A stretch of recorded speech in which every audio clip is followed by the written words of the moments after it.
Okay, so what's the one skill that puts you ahead of pretty much everyone? Let's dive in. Get this, in 2004, our average attention span was 2.5 minutes. Today, it's just 47 seconds. And this isn't just you. You're literally up against a trillion-dollar system designed to steal your focus. I mean, the people who built these platforms, like Steve Jobs, they strictly limited screen time for their own kids. They knew exactly what they were building. The whole point was to get you hooked with those little dopamine hits. And it's a massive business.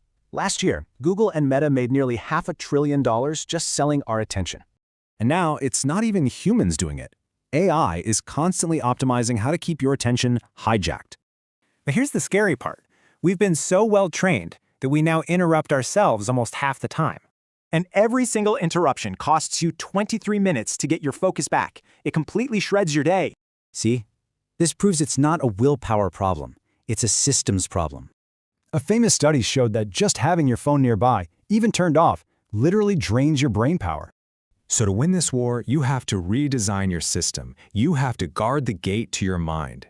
It's called the 3 R's. Keep things out of reach, create roadblocks, and build automatic focus rituals. But getting into that zone is only half the battle. Now you have to actually train your brain. And for that, there's the SOS framework. It's like interval training for your concentration. That little 10-second save pause, it's wild. It helps your brain absorb information 20 times faster. The ultimate reward for all this is achieving a state of flow where work feels completely effortless. But here's the catch. You can't get into flow if your brain is programmed to work in 47-second bursts. In the age of AI, this skill is your only real edge. It's also the key to better relationships and peace of mind.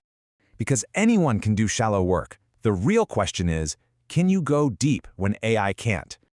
So if distraction is the kryptonite of our time, your ability to focus, that is your superpower.